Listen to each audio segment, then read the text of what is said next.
Okay, so the base had some time to dry, and I'm thinking that looks pretty cool. I'm happy with the way it came out. I wanted it to look like bronze, like this was made out of metal and it was heavy. So we're ready to move on now. So what I wanted to do before we do the hull, because that's going to be the next step, but before we do that, I wanted to show you guys I did an update to the plans. So let me put the base aside so nothing happens to it.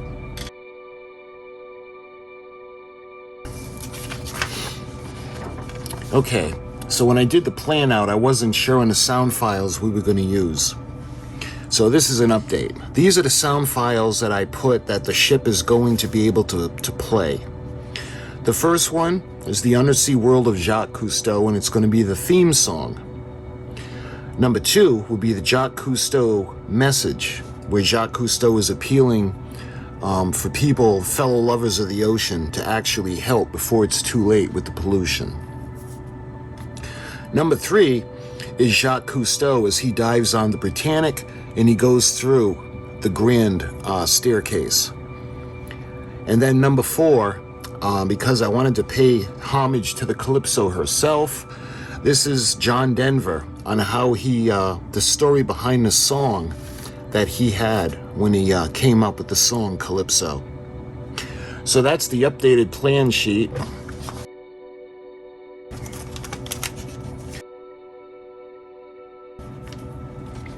So when it comes to the MP3s, and we're going to use a sound card. This is the recordable sound card. And I had gotten mine off Amazon. This is the recordable sound module, USB programmable sound chip with the speaker. Push button activated. So you can, it says Christmas greeting card, but I use it for the models. So let's go ahead and I'm going to open it up and I'm going to show it to you guys. So it comes with a USB cord.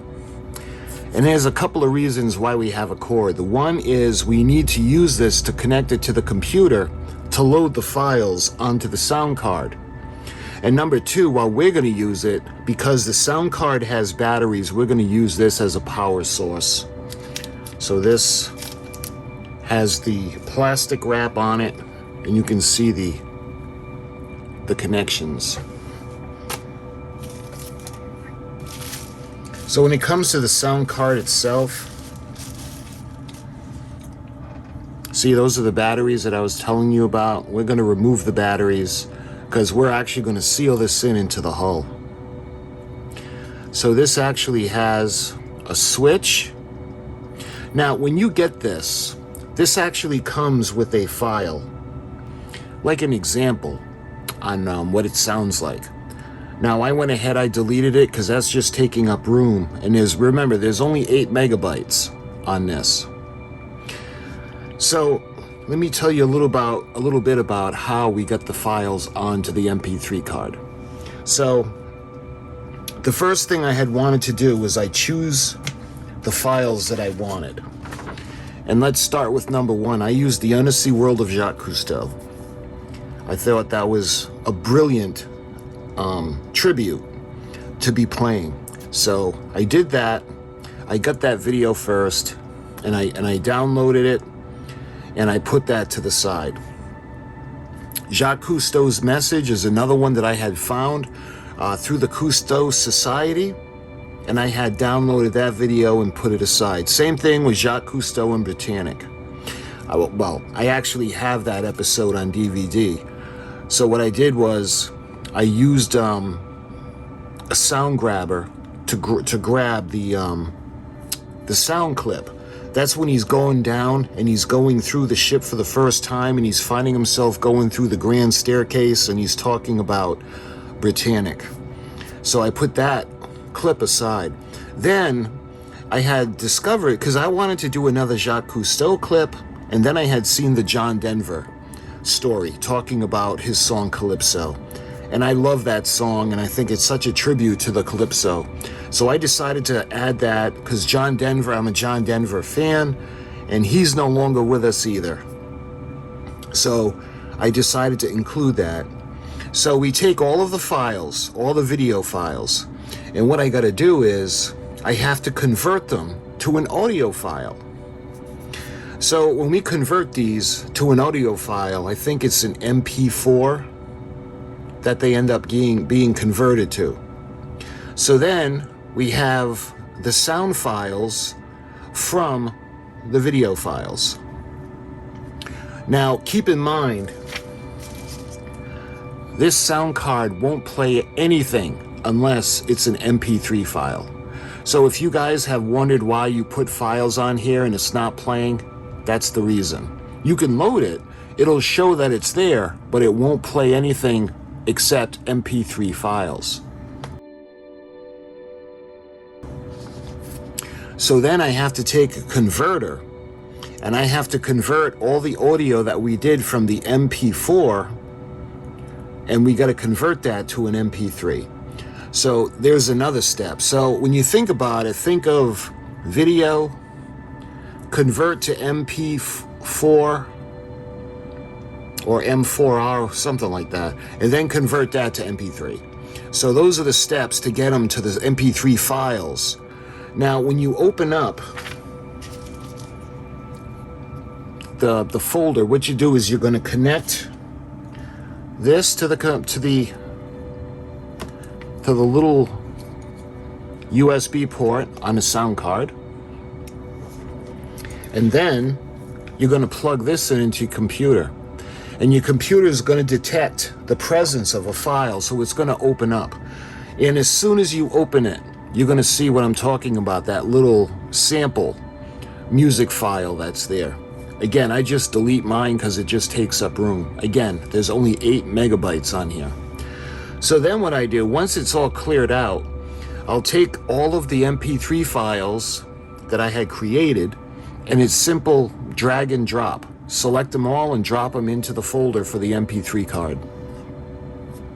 All of those will load onto the card, and it should be okay. Then there's a little switch on here that you should be aware of. You put it to the on position, and when all is said and done, through all that blah blah blah that I've been telling you, this is the finished result.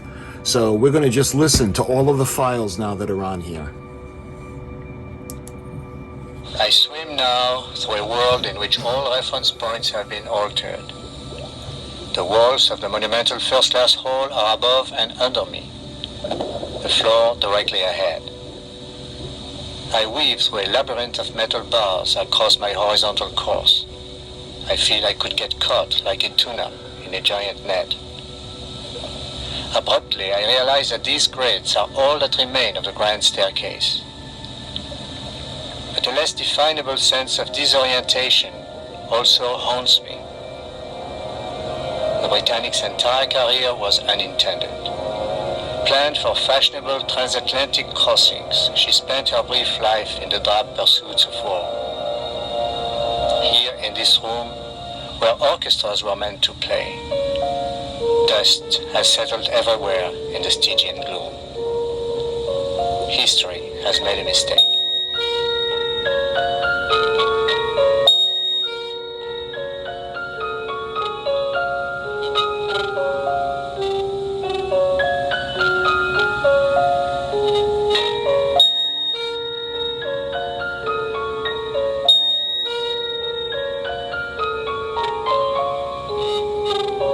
I approached the huge opening ripped in the forward hull by the explosion.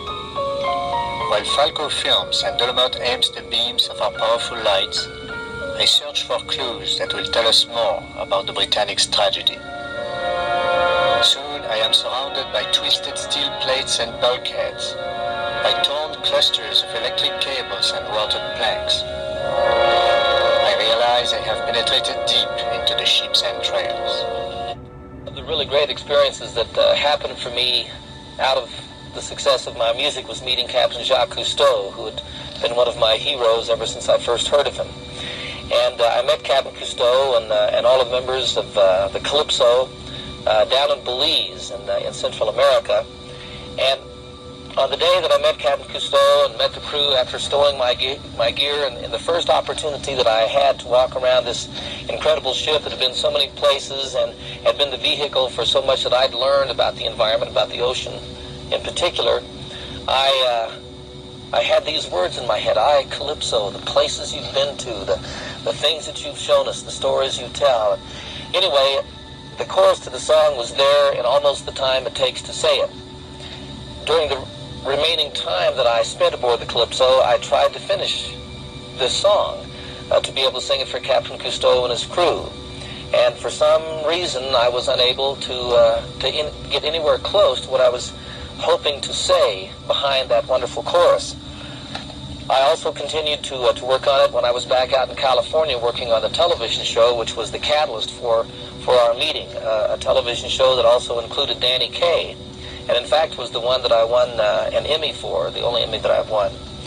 And I couldn't finish this song. I just could not find it. And then I was here at home in Aspen getting ready to go on tour, and it was a tour within which we were going to use some of those films that I mentioned earlier, and Captain Cousteau had said that he would give me access to their entire library to make a film behind this song if I was able to finish it. And I simply couldn't make it work. One day I gave up after spending sleepless nights and literally, at least it felt like sweating blood trying to finish this song. And I went skiing across the valley at Snowmass, made a couple of runs, and all of a sudden there was this incredible tension to get back home and to work on the song. And so I skied down to my car. It takes about 20-25 minutes to drive from Snowmass back here to the house. And in that time, the whole rest of the song was there for me. It just came almost out of nowhere. I came to the house, I walked upstairs in the studio, picked up my guitar, and I had the song.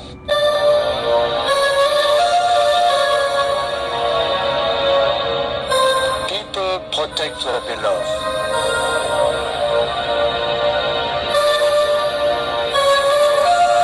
All of you who love the sea, help us protect her.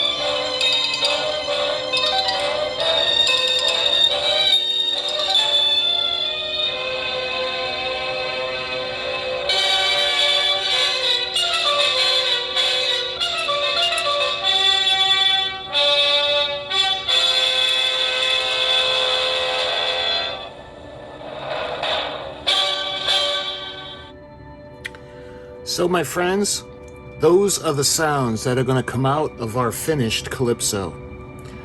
And the next video, we're going to start the working on the hull. We'll start with the assembly, and then eventually we're going to figure out where we can place this. Now, this is a sticker that's holding on the speaker, so this doesn't have to remain like this. So it's got the wires that come in and clip into the soundboard, so we can move the speaker. And I'm thinking of doing some kind of box inside the hull to make the sound a little bit deeper. Incidentally, if you're wondering why it was working without being plugged in, again, the batteries. And I wanted to share the sound files with you. And again, this really isn't that hard. If you had wanted to do this for something, you could make a greeting, you could put it in a model kit. And I've used this for so many things, most recently the USS Arizona for a tribute. But my friends, until we're ready to move on with the hull in the next video, I thank you so much for watching, and I'll talk to you guys soon.